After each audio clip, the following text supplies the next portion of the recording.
2 Corinthiens, chapitre 10. C'est vrai, pourtant nous ne luttons pas d'une façon humaine. Non, les armes qui nous servent à lutter ne sont pas des armes humaines. Mais leur force vient de Dieu pour détruire tout ce qui lui résiste. Nous détruisons les façons de penser qui sont fausses. Nous renversons tous les raisonnements que des orgueilleux opposent à la connaissance de Dieu. Nous voulons changer l'esprit des gens pour qu'ils obéissent au Christ. Salut chers frères et sœurs dans le Seigneur, que la paix de Dieu soit avec vous. Nous saluons aussi nos amis musulmans et tout le monde. Nous continuons dans la séance et la partie d'aujourd'hui aura pour titre l'humanisme d'Allah. La séance passée, si vous vous rappelez, nous avons déjà parlé de l'humanisme de Jésus-Christ. Pour rappel, on avait dit Jésus-Christ était venu en chair et voilà pourquoi les gens l'ont vu. Il a mangé comme les hommes, il a bu comme les hommes ont bu.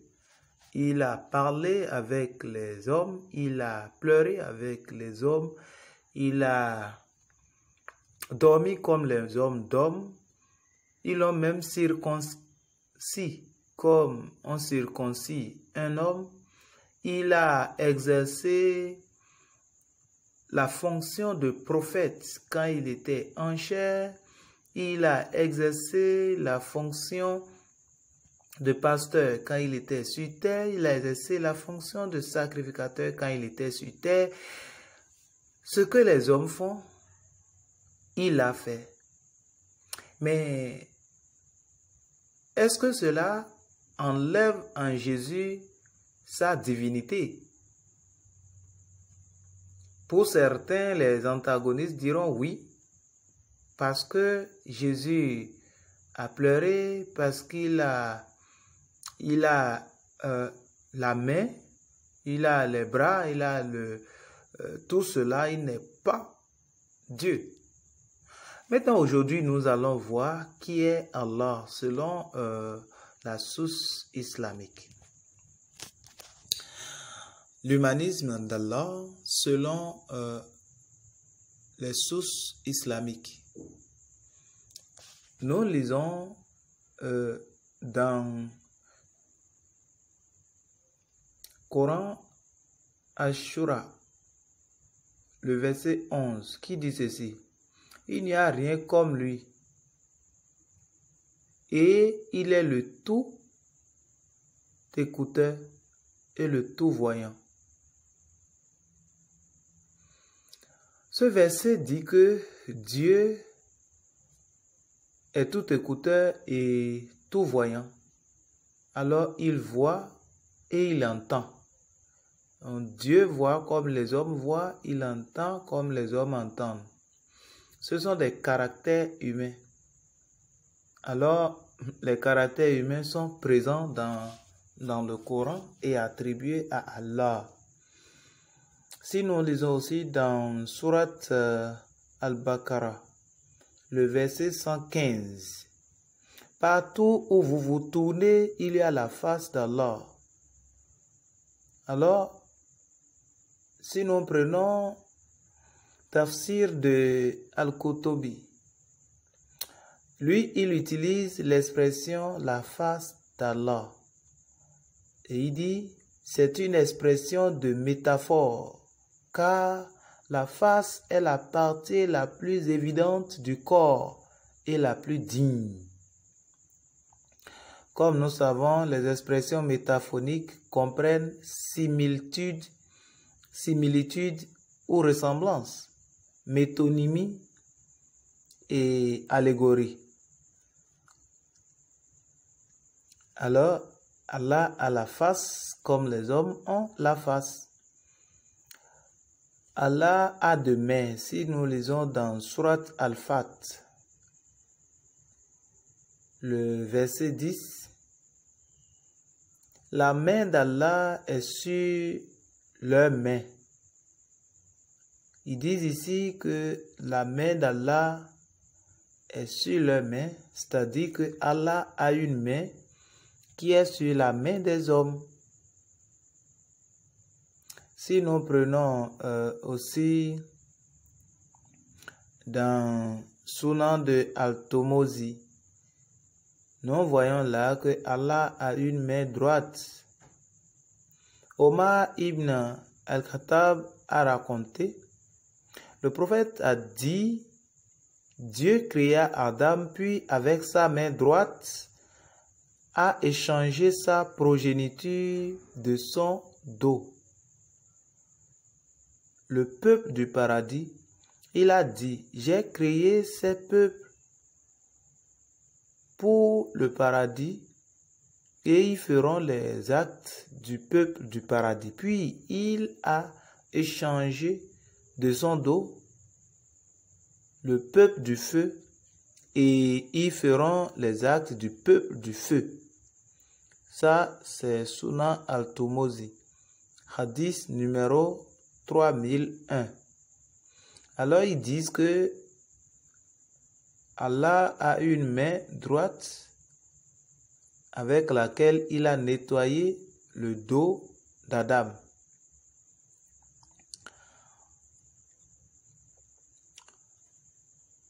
Si nous prenons toujours dans Sunan de Al-Tomozi,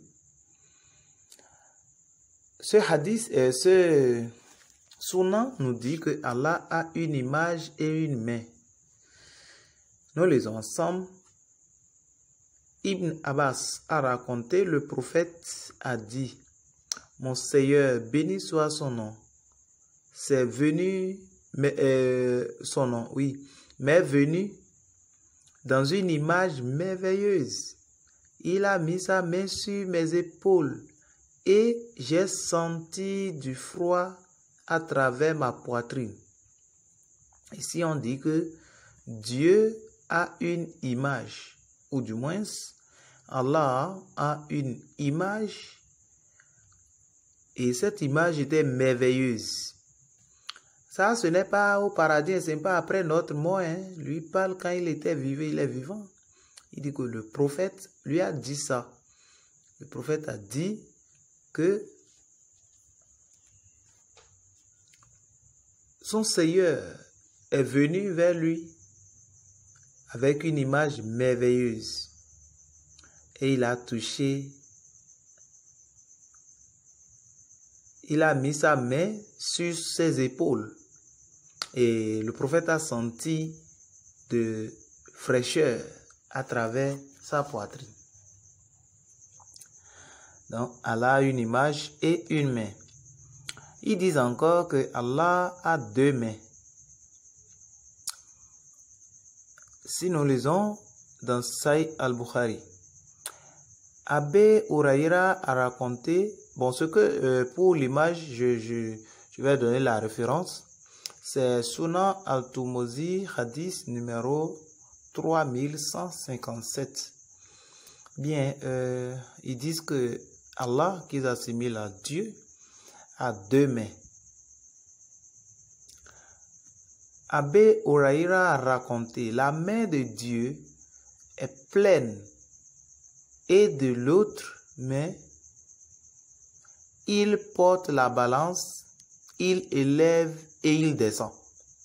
Ah, on dit que Allah a deux mains. Une main est pleine, est remplie, et maintenant il prend la balance avec une autre main et il élève et il descend. Ça, c'est dans Al-Bukhari, hadith numéro 6862. Ils disent aussi que Dieu a une main droite, il précise maintenant, une main droite et une main gauche, comme l'homme. Ça, nous lisons dans Sahih Muslim. Le prophète a dit, Dieu enveloppera les cieux le jour de la résurrection, puis il les prendra par sa main droite, puis il enlèvera il enveloppera la terre avec sa main gauche. Ils disent alors que Allah a une main droite et une main gauche, exactement comme l'homme. Dieu enveloppera les cieux le jour de la résurrection, puis il les prendra par sa main droite, puis il enveloppera la terre avec sa main gauche. Sahih Muslim, hadith numéro 4995. Ils disent encore que Allah a un pied et il met son pied dans le feu. Nous lisons dans Sahih Bukhari. Anas a raconté, il y avait encore des gens jetés dans le feu et le feu disait, j'en veux plus, jusqu'à ce que le Seigneur de tout ce qui existe y met son pied. Alors le feu s'est arrêté de se plaindre. Vous voyez? Donc ils disent que Allah a deux pieds et il met le pied là dans le feu de l'enfer. Et ça c'est dans Sahih al-Bukhari, hadith 6836. Ils disent encore que Allah a un pied qu'il expose ou montre au peuple.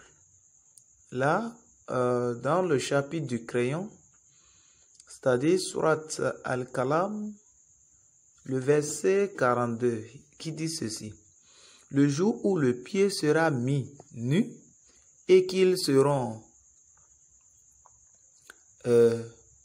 appelés à se prosterner, mais ils ne pourront le faire. Les exégèses disent dans leur tafsir, par exemple, si nous prenons Al-Rabri, lui il a dit dans son exégète, en expliquant ce passage du Coran, quand le Tout-Puissant Dieu, ce pieux vœu dans le paradis de la béatitude, Dieu dit, quand le pied sera posé nu, ça c'est le jour de la résurrection.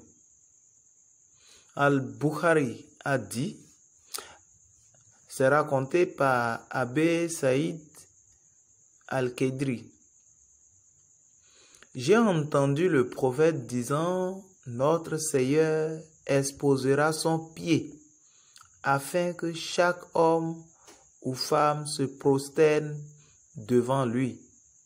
Alors ils disent que Dieu a un pied qu'il expose ou montre au peuple. Ils disent que Allah rit. Il rit. Allah rit comme l'homme rit là.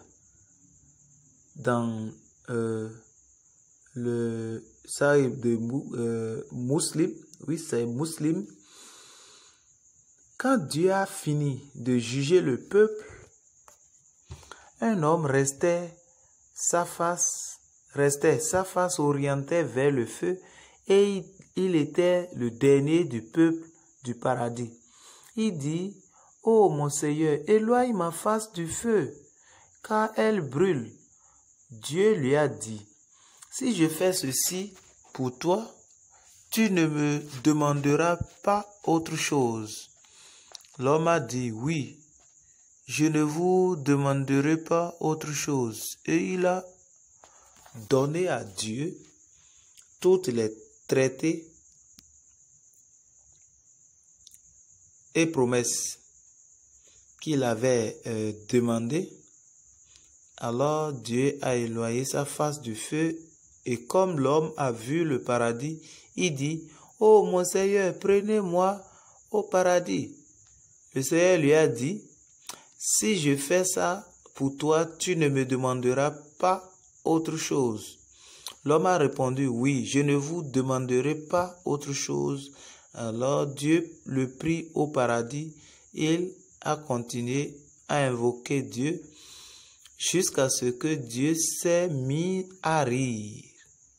Et quand Dieu a ri, il le prit au paradis. Sahih Muslim, hadith numéro 267. Alors ils disent que Dieu rit. Or, le riz est attribué à l'homme, n'est-ce pas? Voilà. Ils disent que Allah rit jusqu'à ce que le trône tremble. Le prophète a dit, le trône tremblait car Dieu riait. Dans Musnad de Ahmed, une femme de Al-Ansar nommée Asma bint Yazid a dit, quand Saad ibn Muaz est mort, sa mère était en deuil. Le prophète lui dit, est-ce que ton chagrin ne s'éloignera pas si ton fils est le premier que Dieu a ri pour lui et le trône a branlé à cause de lui? Alors ils disent à propos de Dieu qu'il rit. Ils disent que Dieu rit. Les musulmans disent que Dieu rit. L'islam dit que Dieu rit. Jusqu'au point où le trône tremble à cause de son rire. Cependant, le tremblement du trône veut dire un mouvement d'une place à l'autre, n'est-ce pas? Mais est-ce que Dieu ne remplit pas tout l'univers? Parce que en prenant l'humanisme de Jésus, ils disent dans leurs questions, ils posent des questions à savoir quand Dieu a quitté son trône pour venir sur la terre qui gouvernait. Pour eux, c'est une confusion. Mais ici, on voit que Allah lui-même, il a ri au point où son trône a tremblé. Cela veut dire que Allah s'assoit sur son trône comme on s'assoit sur le trône, comme un roi s'assoit sur le trône. Parce que si ça bouge, ça veut dire que c'est un objet qui bouge, qui tremble. Et on ne sait pas comment ils peuvent nous expliquer cela. Ils disent que Allah court. Allah court comme l'homme court. Or, c'est le rôle de l'homme. Oui, c'est les attitudes de l'homme. Nous lisons ensemble. Abbé Huraïra a raconté, le prophète a dit, Allah dit, je suis à la disposition de mon serviteur qui pense bien de moi. Je suis avec lui. S'il se rappelle de moi, s'il me vient en marchant, je viendrai à lui en courant. Sahih al-Bukhari, hadith numéro 6856. Alors ils disent que Allah court. Ah, c'est les attributs de l'homme. Ils disent que Allah descend chaque nuit. Non, Allah se déplace. Il quitte son trône.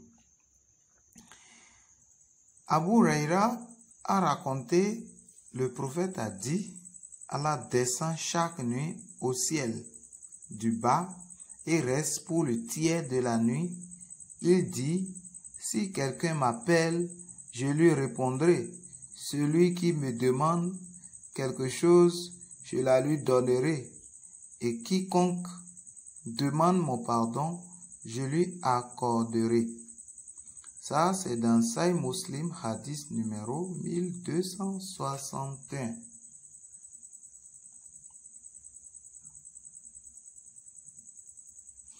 Voilà. Lorsque nos amis musulmans disent, quand Jésus descendait, quand Dieu a quitté son trône pour venir sur la terre, il a mangé comme les hommes ont mangé, il a fait tout. Qui dirigeait le monde, qui était au ciel pour diriger le monde entier. Voilà que lui, il est déjà sur la terre. Vous voyez les questions charnelles? Voilà, on dit ici que Allah, lui, quitte son trône, le ciel. Chaque nuit, il descend chaque nuit au ciel du bas. Ça veut dire que s'il est au sommet là-bas, il ne peut pas entendre la prière de ceux qui prient pour lui. Donc il va descendre pour bien écouter. Comme l'homme écoute. C'est comme si quelqu'un est à quelques mètres ou il est très loin de toi, à 100 mètres par exemple, et il te parle, tu ne l'entends pas, tu te rapproches de lui pour l'entendre. Ça, c'est l'attitude des hommes. On dit que Allah, lui, quitte son trône pour descendre au ciel bas et écouter pour pouvoir recevoir la prière des gens. Ça, c'est les attitudes de l'homme. Nous allons revenir pour continuer à cause du temps sur l'humanisme d'Allah. Merci et ne vous déconnectez pas. Soyez focalisés et en même temps cliquez pour suivre la deuxième partie.